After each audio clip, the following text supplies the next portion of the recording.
Twelfth class का physics का course चल रहा था, तो उसमें आपका लेसन 6 चल रहा था। तो लेसन 6 की हम अब तक 4 वीडियो अपलोड कर चुके हैं। ये आपकी 5वीं वीडियो है। लेसन 6 की ये 5वीं वीडियो है। इस वीडियो में बहुत ही महत्वपूर्ण टॉपिक हमने कल ही बताया था, अननोन प्रेरण, अननोन प्रेरण गुणांक और स्वप्रेरण, स्वप्रेरण गुणांक। ये बहुत ही ज़्यादा इंपॉर्टेंट है। स्वप्रेरण, स्वप्रेरण गुणांक हमने पहली वाली वीडियो में करा दिया। आज इस वीडियो में क्या करोगे आप, अननोन प्रेरण गुणांक। और ये दोनों के दोनों वेरी वेरी इंपॉर्टेंट फॉर 2021। ठीक है भाई, इस चैप्टर में से मोस्टली बहुत ज़्यादा क्वेश्चन आते हैं, ध्यान समझ लेना। इसलिए तो सबसे पहले हम अन्योन्य प्रेरण समझते हैं, और अन्योन्य प्रेरण से हमारी कुछ हालत सी हो गई है कि कुछ थोड़ा सा पहले पुराना रिवीजन करा देते हैं। तो इससे पहले वाली वीडियो में हमने स्वप्रेरण पढ़ा था, स्वप्रेरण। तो स्वप्रेरण को हम थोड़ा सा समझा दें कि स्वप्रेरण क्या था, कि एक कुंडली होती थी और उसमें हम क्या कर रहे हैं, धारा प्रवाहित करें, और जैसे हम इसमें धारा प्रवाहित करेंगे तो इसमें क्या होते हैं, चुंबकीय फ्लक्स परिवर्तित हो जाता है और इसमें एक प्रेरित धारा उत्पन्न हो जाती है। वही, और तुम्हें एक बात खास बता दूं, जब हम इसमें एक धारा प्रवाहित करेंगे तो इसमें प्रेरित धारा इधर की साइड में, यानी कि धारा ये वाली इधर जाएगी, मुख्य धारा इधर जाएगी, तो प्रेरित धारा इसकी विपरीत दिशा में उत्पन्न होती है। ध्यान समझना, दोनों अलग अलग होती हैं, प्रेरित धारा और मुख्य धारा। ठीक है, तो इसमें जैसे ही हम धारा प्रवाहित करते हैं तो इसमें प्रेरित धारा उत्पन्न हो जाती है। इसी घटना को हम स्वप्रेरण कहते थे। क्या थे स्वप्रेरण? स्वप्रेरण से जोड़ दूंगा मैं अन्योन्य प्रेरण को, ध्यान से समझ लेना। स्वप्रेरण था स्वयं, स्वयं अपने आप, यानी कि अपनी एक कुंडली में हम धारा प्रवाहित करें तो उसी कुंडली में अपने आप प्रेरित धारा उत्पन्न हो रही थी, उसको स्वप्रेरण कह रहे थे। अब आती है अन्योन्य प्रेरण। अन्योन्य प्रेरण, अन्योन्य का मतलब क्या होता है, म्यूचुअल इंडक्टेंस पढ़ेंगे हम। म्यूचुअल, म्यूचुअल का मतलब दो। ठीक है, तो मतलब क्या है कि जब हम दो पास रखी कुंडली, यानी एक कुंडली और दो कुंडली, दो पास कुंडली रखी है, यानी दो कुंडली है, दो एक दूसरे के बहुत पास रखी हैं। जब दो पास रखी किस कुंडलियों में से किसी एक कुंडली में, यानी दो कुंडलियों में से किसी एक कुंडली में हम धारा प्रवाहित करें, धारा प्रवाहित कर रहे हैं, पास रखी दो कुंडलियों में से किसी एक में हम धारा प्रवाहित करें तो दूसरी में प्रेरित विद्युत वाहक बल उत्पन्न हो जाता है, अर्थात इसमें दूसरी में धारा उत्पन्न हो जाती है। इसी घटना को हम अन्योन्य प्रेरण गुणांक कहते हैं, अन्योन्य प्रेरण कहते हैं। क्या कहते हैं? इसी घटना को हम अन्योन्य प्रेरण कहते हैं।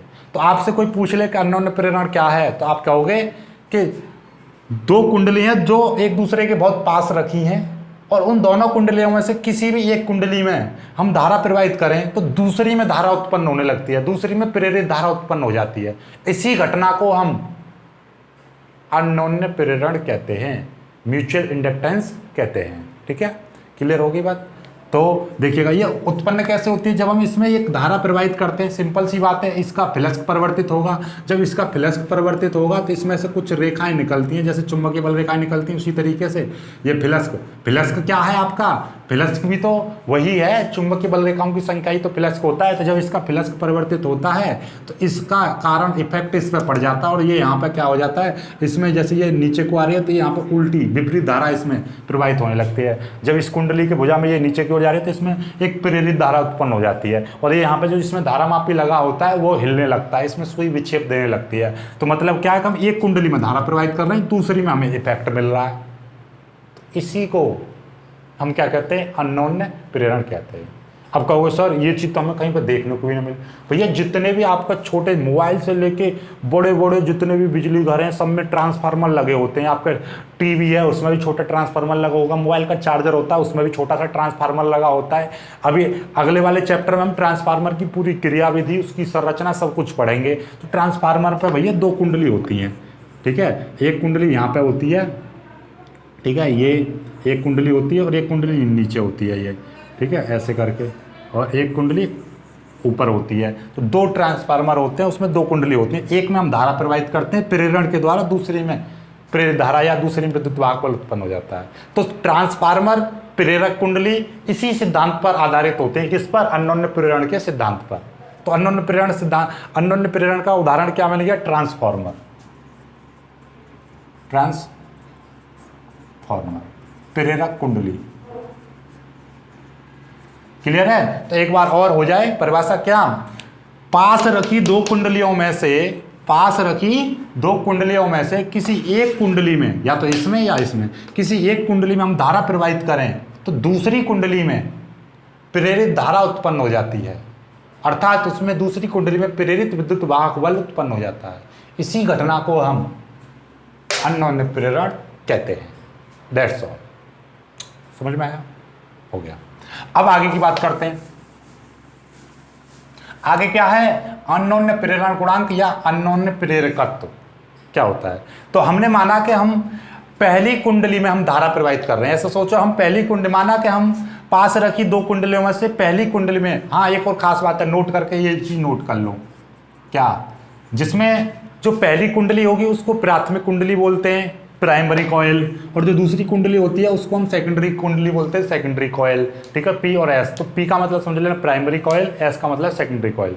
जो प्रारंभिक कुंडली पहली और द्वितीय कुंडली दूसरी। ठीक है, किसी भी एक में प्रवाहित कर दो। ऐसा नहीं है कि प्राइमरी में ही करोगे तभी अन्योन्य प्रेरण होगा, किसी में भी, दोनों में से किसी में भी कर दो। ठीक है, अब बात आते हैं अपने अन्योन्य प्रेरण। इसका देखिएगा, अब आते हैं अपने अन्योन्य प्रेरण गुणांक को हम डीपली समझते हैं। देखो ध्यान से, कि हमने माना कि प्राथमिक कुंडली में फेरों की संख्या n1 है और इसका फ्लक्स φ1 है, तो मतलब यही टोटल फ्लक्स कहलाएगा। ठीक है, प्राथमिक कुंडली का फ्लक्स n1 φ1 है और द्वितीय कुंडली का फ्लक्स हमने कितना मान लिया? n2 φ2 मान लिया। n2 क्या है? फेरों की संख्या है। b क्या है? चुंबकीय फ्लक्स है। ठीक है, तो मतलब भाई जब एक फेरे में जितना फ्लक्स होगा और मान लीजिए जिसमें 20 फेरे हैं तो 20 फेरे की मल्टीप्लाई हो जाएगी, इसीलिए हम n की मल्टीप्लाई करते हैं। वैसे चुंबकीय फ्लक्स तो फाई होता है, जितने फेरे होंगे ज़्यादा उतना ही ज़्यादा फ्लक्स होगा, इसलिए हम इसी फ्लक्स, भाई एक फेरा है तो इसका कुछ ना कुछ फ्लक्स होगा, इसीलिए मैं इतने फेरे कर दूंगा तो इतने ही गुना ज़्यादा फ्लक्स हो जाएगा। तो ये है, और इसमें हमने माना कि हमने पहली कुंडली में हमने आई धारा प्रवाहित की। क्या धारा प्रवाहित करी? आई धारा प्रवाहित की। ठीक है, जब हमने इसमें आई धारा प्रवाहित करी तो ध्यान समझना, पहली कुंडली में हम आई धारा प्रवाहित कर रहे हैं तो दूसरी कुंडली में प्रेरित विद्युत धारा उत्पन्न हो रही है या प्रेरित विद्युत वाहक बल उत्पन्न हो रहा है। प्रेरित विद्युत वाहक बल हो या प्रेरित धारा हो, किसके कारण उत्पन्न होती है? क्योंकि इसका फ्लक्स परिवर्तित हो रहा है, और फ्लक्स कितना परिवर्तित हो रहा है दूसरी कुंडली का? n2 φ2। तो हमने माना कि पहली कुंडली में I1 धारा प्रवाहित करने से दूसरी कुंडली में n2 φ2 फ्लक्स उत्पन्न हो जाता है। सिंपल सा इतना याद कर लीजिए, कितना?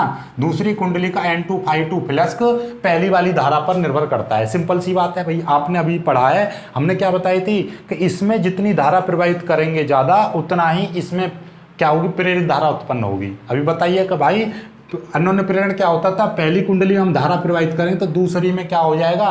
आपका फ्लक्स उत्पन्न हो जाएगा, तो दूसरी में प्रेरित धारा उत्पन्न हो जाएगी, दूसरी कुंडली में विद्युत वाहक बल उत्पन्न हो जाएगा। मतलब तो सभी का एक ही है कि इसमें चुंबकीय फ्लक्स उत्पन्न हो रहा है। चुंबकीय फ्लक्स उत्पन्न हो रहा है तो वो ये जो चुंबकीय फ्लक्स है इस कुंडली का किस बात पर निर्भर करेगा? कि इसमें, यानी ये जो फ्लक्स उत्पन्न हो रहा है वो इसके कारण उत्पन्न हो रहा है, तो दूसरी कुंडली का जो चुंबकीय फ्लक्स है वो पहली कुंडली की धारा पर निर्भर करेगा। तो ये हो गया। और जब हम इस चिन्ह को हटाते हैं तो एक नियतांक आता है, तो वो नियतांक कितना हो जाएगा? यहाँ बराबर लगाए, यहाँ पे नियतांक है m I1, तो यहाँ पे लिख दोगे जहाँ m एक नियतांक है, एक नियतांक है जिसे दोनों कुंडलियों के बीच अन्योन्य प्रेरण गुणांक कहते हैं, जिसे दोनों कुंडलियों के बीच अन्योन्य प्रेरण गुणांक कहते हैं। अब हो गया, जब मैं यहां से m का मान, देखिएगा ये चीज यहां पे एक समीकरण मान लो या आगे काम में आएगी। यहां से हमने क्या करा? m बराबर निकाल लेंगे तो क्या हो जाएगा? n2 φ2 बट्टे I1 हो जाएगा, और I1 का मान मैं कितना कर दूं? एक अंक कर दूं, एक अंक। तो m बराबर क्या हो जाएगा? m बराबर मैं यहीं पे लिख दे रहा हूं, m बराबर जब I1 का मान एक अंक हो जाएगा तो m बराबर क्या हो जाएगा? n2 φ2। तो ये चुंबकीय फ्लक्स है और ये n क्या है? अन्योन्य प्रेरण गुणांक है। तो मतलब क्या परिभाषा बन रही है? देख लो, अन्योन्य प्रेरण गुणांक की परिभाषा बनने जा रही है। देखो कैसे, किसी दो कुंडलियों के बीच अन्योन्य प्रेरण गुणांक किसी एक कुंडली के, यानी कि एक कुंडली के उस चुंबकीय फ्लक्स के बराबर होता है जो दूसरी कुंडली में एकांक धारा प्रवाहित करने से उत्पन्न होता है। मतलब क्या, मतलब ये है कि हमारे पास दो कुंडली हैं, एक कुंडली में हमने कितनी धारा प्रवाहित करी, इसमें एकांक धारा प्रवाहित करी, यानी कि 1 एम्पियर की धारा प्रवाहित करी। ठीक है भाई, दो कुंडलियों में से किसी एक कुंडली में मैं 1 एम्पियर की धारा प्रवाहित कर रहा हूं, अर्थात एकांक धारा प्रवाहित कर रहा हूं। तो एकांक धारा प्रवाहित करने से इसमें कुछ ना कुछ तो फ्लक्स उत्पन्न हो जाएगा, कुछ ना कुछ तो धारा इसमें भी उत्पन्न होगी, प्रेरित धारा, कुछ ना कुछ प्रेरित विद्युत वाहक बल उत्पन्न होगा। उनको हमारा गोली सिंपल से याद रखो, कुछ ना कुछ तो इसमें फ्लक्स उत्पन्न होगा। तो उसी फ्लक्स को हम क्या कहेंगे, अन्योन्य प्रेरण गुणांक, या उस वही फ्लक्स का अन्योन्य प्रेरण गुणांक के बराबर होगा। तो दो कुंडलियों में से, दो कुंडलियों के बीच का अन्योन्य प्रेरण गुणांक उन दोनों कुंडलियों में से किसी एक कुंडली के उस फ्लक्स के बराबर होता है जो दूसरी कुंडली में एकांक धारा प्रवाहित करने से उत्पन्न होता है। समझ में आई बात? अब आपसे मोटा मोटी कोई कहे कि भाई समझिए जरा अन्योन्य प्रेरण गुणांक क्या है, तो आप कैसे कह दोगे कि हमारे पास दो कुंडली हैं और दोनों कुंडली में से किसी भी एक में, या तो इसमें या इसमें, किसी भी एक में हम मान लें कि इसमें हमने एकांक धारा प्रवाहित करें, तो इस वाली कुंडली में जितना चुंबकीय फ्लक्स उत्पन्न हो जाएगा तो उसका जो मान है वही उस अन्योन्य प्रेरण गुणांक के बराबर आता है या बराबर आएगा। ठीक है, सिंपल है, काम खत्म। अब अन्योन्य प्रेरण गुणांक की परिभाषा हम विद्युत वाहक बल के रूप में देंगे, तो उसके लिए हमें ये समीकरण की आवश्यकता पड़ेगी। अब अन्योन्य प्रेरण गुणांक की परिभाषा विद्युत वाहक बल के रूप में। और बात रही इस चैप्टर के नोट्स की, नोट्स हो सकता है आज इस चैप्टर के नोट्स मिल सकते हैं, आपको ध्यान रखना दोपहर को। ठीक है, तो हो सकता है क्या मिल ही जाएंगे, ये समझ लो भाई। दूसरी कुंडली में फ्लक्स उत्पन्न हो रहा है, तो दूसरी कुंडली में आपका कुछ ना कुछ प्रेरित विद्युत वाहक बल भी होगा। तो प्रेरित विद्युत वाहक बल, तो फैराडे के द्वितीय नियम से प्रेरित विद्युत वाहक बल कितना होता है, E बराबर -N d∅dt। अब n की, और जो दूसरी कुंडली का निकालें तो 2 लगा दो, N2 लगा दो और ∅2 लगा दो, कोई दिक्कत नहीं है। अब मैं इसको क्या कर रहा हूँ, मैं माइनस तो बाहर रख ले रहा हूँ, n की मैं क्या कर रहा हूँ, n ये डेल्टा को बाहर लेकर N2 और ∅2 एक साथ लिख दे रहा हूँ, चलो ऐसा रहने दो। ठीक है, और नीचे डेल्टा t। अब क्या है, N2 ∅2 समीकरण 1 से कितनी वैल्यू है N2 ∅2 की, m_I1, तो माइनस डेल्टा m_I1 बट्टे डेल्टा t।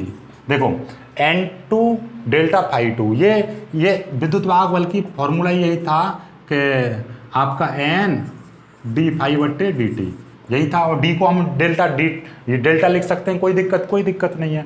और मैंने इसके अंदर मल्टीप्लाई कर दी, कोई फर्क नहीं पड़ता है, अंदर मल्टीप्लाई कर दी। अब ये है N2 ∅2 की वैल्यू कितनी आ गई, m_I1 आ गई। अब मैं इसको और आगे लिख दे रहा हूँ, m बाहर ले रहा हूँ और डेल्टा I बट्टे डेल्टा t ऐसे लिख दे रहा हूँ।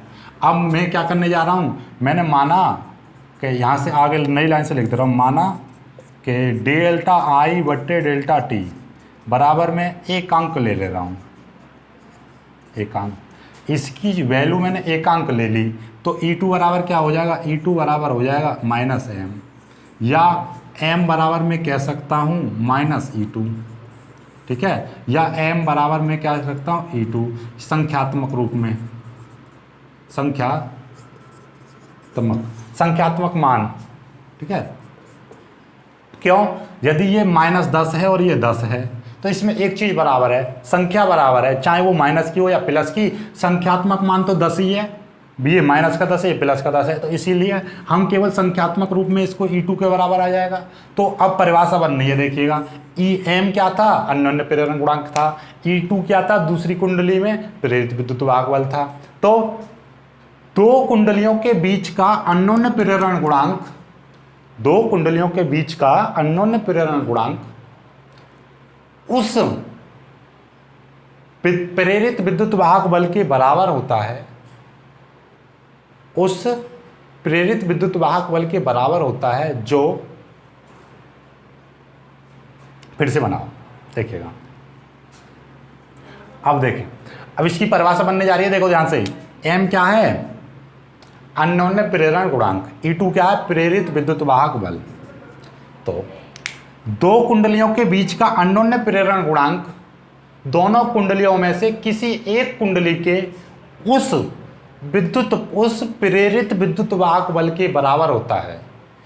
अन्योन्य प्रेरण गुणांक दोनों कुंडलियों में से किसी एक कुंडली के उस प्रेरित विद्युत वाहक बल के बराबर होता है जो दूसरी कुंडली में एकांक धारा, क्या है, एकांक धारा परिवर्तन की दर से उत्पन्न होता है।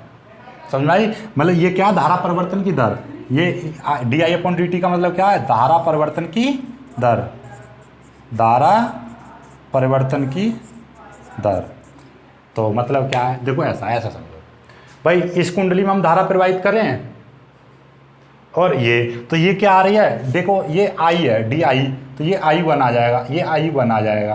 तो मतलब क्या है, पहली कुंडली की धारा परिवर्तन, मतलब क्या है, पहली कुंडली में एकांक धारा परिवर्तन की दर होने से, या पहली कुंडली में धारा परिवर्तन की दर एकांक करने पर, पहली कुंडली में धारा परिवर्तन की दर एकांक करने पर दूसरी कुंडली में जितना विद्युत वाहक बल या जितना प्रेरित विद्युत वाहक बल उत्पन्न हो जाएगा वही संख्यात्मक रूप में अन्योन्य प्रेरण गुणांक के बराबर होगा। ये सिंपल है। पास रखी दो कुंडलियों में से किसी दो कुंडलियों, मतलब ऐसे परिभाषा बनाओ कि दो कुंडलियों के बीच का अन्योन्य प्रेरण गुणांक दोनों कुंडलियों में से किसी एक कुंडली में धारा परिवर्तन की दर एकांक होने पर दूसरी कुंडली में जितना प्रेरित विद्युत वाहक बल उत्पन्न हो जाएगा वही उन दोनों कुंडलियों के बीच के अन्योन्य प्रेरण गुणांक के बराबर होगा। खत्म। समझ में आई बात, नहीं आई? अब यार इतना चीख के मैं बोर हो जाता हूँ बताते बताते आपको। क्लियर है? बोले एक बार और बता दो, तो भैया मोटा मोटी ऐसे याद कर लो, दो कुंडली हैं, किसी एक कुंडली में हम धारा परिवर्तन की दर एकांक कर दें तो दूसरी कुंडली में प्रेरित विद्युत वाहक बल उत्पन्न होगा। कितना भी उत्पन्न हो तो वो जितना प्रेरित विद्युत वाहक बल उत्पन्न होगा वही अन्योन्य प्रेरण गुणांक के बराबर होगा। अब इतना चीखते चीखते भी नहीं समझ में आया तो फिर कहीं पर भी नहीं समझ सकते हो, यही बात गारंटी है।